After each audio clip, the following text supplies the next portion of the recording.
आज के डिजिटल युग में यूपीआई ने भुगतान को अत्यंत सरल बना दिया है। यह तकनीक हमारे जीवन को पहले से कहीं अधिक सुविधाजनक बना रही है। अब पैसे भेजना और प्राप्त करना कुछ ही क्लिक में संभव हो गया है। यह सुविधा हमें समय और मेहनत दोनों बचाती है। लेकिन इस सुविधा के साथ एक नई चुनौती भी आई है, साइबर अपराध। यह एक गंभीर समस्या बनती जा रही है। जैसे जैसे यूपीआई का उपयोग बढ़ रहा है, वैसे वैसे साइबर अपराधी भी नए नए तरीके से लोगों को अपना शिकार बना रहे हैं। यह एक चिंताजनक स्थिति है। यह चिंता का विषय है कि बहुत से लोग यूपीआई के खतरों से अनजान हैं। उन्हें यह नहीं पता होता कि उनकी छोटी सी लापरवाही भी उन्हें बड़े वित्तीय नुकसान में डाल सकती है। उन्हें यह नहीं पता होता कि उनकी छोटी सी लापरवाही भी उन्हें बड़े वित्तीय नुकसान में डाल सकती है। यह एक गंभीर मुद्दा है।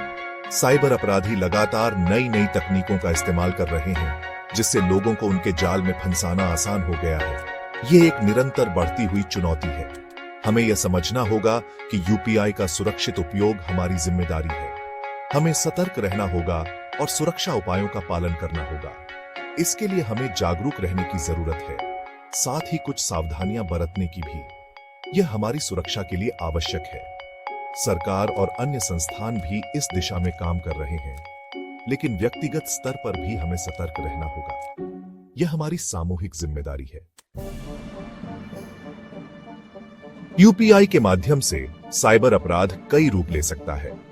यह अपराधी विभिन्न तरीकों से आपकी जानकारी चुराने की कोशिश करते हैं। सबसे आम तरीकों में से एक है फिशिंग, जहां अपराधी खुद को बैंक या अन्य विश्वसनीय संस्था के रूप में प्रस्तुत करते हैं और आपकी व्यक्तिगत जानकारी चुरा लेते हैं। यह तरीका बहुत ही प्रभावी हो सकता है। वे आपको फर्जी लिंक या क्यूआर कोड भेज सकते हैं, जो आपके फोन में मैलवेयर इंस्टॉल कर सकते हैं। यह आपके डेटा को खतरे में डाल सकता है। इसके अलावा विशिंग भी एक बड़ा खतरा है, जहां अपराधी आपको फोन करके आपकी व्यक्तिगत जानकारी हासिल करते हैं। वे बहुत ही चालाकी से यह काम करते हैं।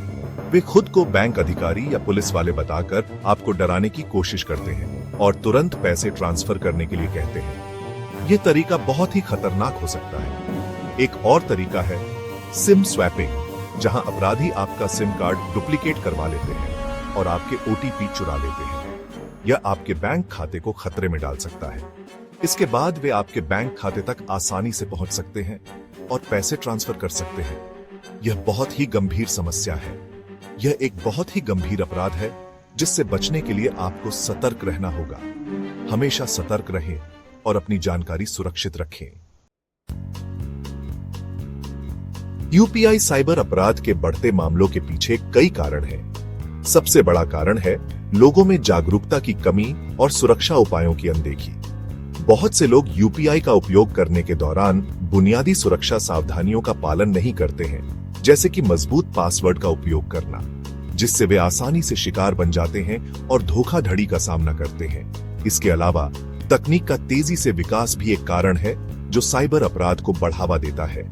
जैसे जैसे तकनीक उन्नत हो रही है, वैसे वैसे साइबर अपराधी भी नए नए तरीके इजाद कर रहे हैं, जिससे खतरा बढ़ रहा है। सरकार और सुरक्षा एजेंसियों के लिए इन नए तरीकों का मुकाबला करना एक चुनौती बन गया है, जो लगातार बढ़ती जा रही है। साथ ही डिजिटल साक्षरता की कमी भी एक महत्वपूर्ण कारक है, जो इस समस्या को और गंभीर बनाता है। बहुत से लोग, खासकर ग्रामीण क्षेत्रों में, डिजिटल तकनीक से पूरी तरह वाकिफ नहीं हैं और उन्हें इसका सही उपयोग नहीं पता। इसका फायदा उठाकर साइबर अपराधी उन्हें आसानी से अपना शिकार बना लेते हैं, जिससे वे धोखाधड़ी का शिकार हो जाते हैं।